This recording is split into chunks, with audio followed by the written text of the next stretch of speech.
সেই দিন ইফতারে বানিয়েছিলাম খুব মজা করে আর খুব সিম্পল ওয়েতে একটা ইফতার। সেই সাথে সারাদিন কী করেছিলাম সেসব নিয়েই থাকছে ছোট্ট একটা ডেইলি ভ্লগ। আর এই ভ্লগটা করা ছিল শোলকোপাতে থাকাকালীন। হ্যালো, আসসালামু আলাইকুম, welcome back to my another new vlog. I hope তোমরা যেখান থেকে আমার ভিডিওটা দেখছো সবাই অনেক অনেক বেশি ভালো আছো। এই ব্লগটা করা মেবি 11 বা 12 রমজানের দিকে। সেদিন আমার ছোটো বোন আমার হাতে একটু মেহেন্দি লাগিয়ে দিচ্ছিল। আর এই মেহেন্দিগুলো নেওয়া হয়েছে ওর একটা ফ্রেন্ডের পেজ থেকে। আমার ওই ছোটো বোনটা এখন মেহেন্দি নিয়ে কাজ করছে। ও অর্গানিক মেহেন্দিগুলো নিজের হাতে মেক করে, আর সেই সাথে ও ব্রাইডাল এবং নন ব্রাইডাল সব ধরনের মেহেন্দি পরিয়ে থাকে। তোমরা যারা শৈলকুপা বা শৈলকুপার আশেপাশে আছো, তোমরা যদি অর্গানিক মেহেন্দি নিতে চাও তাহলে কিন্তু ওর পেজে তোমরা যোগাযোগ করতে পারো। ইভেন তোমরা ঈদ উপলক্ষে ব্রাইডাল অথবা নন ব্রাইডাল যে কোনো ধরনের মেহেন্দি যদি পড়তে চাও তাহলে কিন্তু তোমরা ওকে বুক করে ফেলতে পারো। ওর পেজ নেমটা এই মুহূর্তে আমার মনে নাই, বাট আমি ক্যাপশন আমার এই ব্যাগের পার্সেলটা এসেছিল। আর এই সুন্দর ব্যাগটা আমি নিয়েছিলাম আমার আপুর জন্য গিফট হিসাবে।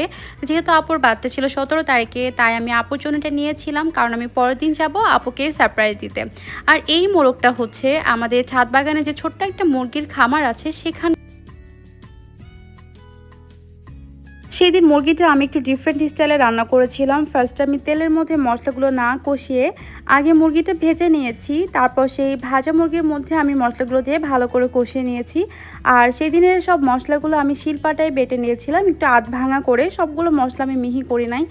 আর ওই দিনে মুরগি রান্না খেতে এত বেশি মজা হয়েছিল, সবাই তো অনেক বেশি পছন্দ করেছে। আমি খুব সিম্পল ওয়েদার খুব মজাদার একটা ইফতার রেডি করছিলাম। আর এই ক্যাপসিকামগুলো আমাদের ছাদ বাগান থেকে তোলা হয়েছিল। আর ক্যাপসিকামের সিডসগুলো আমরা সংরক্ষণ করেছিলাম যেন পরবর্তীতে আবার এগুলো থেকে গাছ রোপণ করা যায়। তো আমি পাত্রে কয়েক টুকরা চিকেন দিয়েছিলাম, আর এরপর দিয়েছিলাম সামান্য একটু গোলমরিচ, সামান্য একটু লবণ, দিয়েছিলাম সয়া সস আর টমেটো সস, সাথে সামান্য একটু টেস্টিং সল্টও দিয়েছিলাম।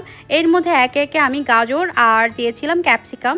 আর এই পুরো প্রসেসটা আমি হাই ফ্লেমে রেখে একটু নেড়েচেড়ে নামিয়ে নিয়েছিলাম যেন ভেজিটেবলসগুলো অনেক। রুটিটা বানিয়ে দিয়েছিল আমার ছোটো বোন। রুটিটা একটু বাঁকাতারও হয়েছে, বাট কোনো ব্যাপার না। আর রুটিটা আমি হালকা তেল ব্রাশ করে একটু ভেজে নিয়েছিলাম যেন রুটিটা একটু মুচমুচো টাইপের হয়। এর মধ্যে আমি দিয়ে দিলাম সেই সতে করা সবজিটা, সাথে কিছু কাঁচা পেঁয়াজ দিয়ে দিয়েছি আর শসা দিয়েছি।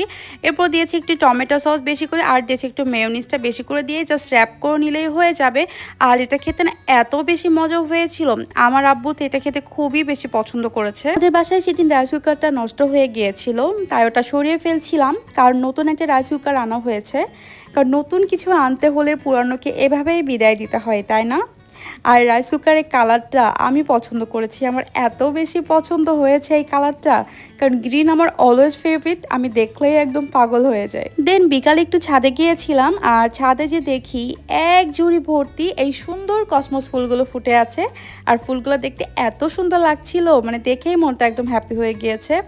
দেন ছাদ বাগান থেকে একটা শশা তুলে ওখানেই ধুয়ে খেয়ে নিলাম। এরপর রাতের দিকে আমি একটু বুন্দিয়া বানাচ্ছিলাম, কারণ পরের দিন যাবো আপুকে না জানিয়ে আপুর বাসায় সারপ্রাইজ দিতে।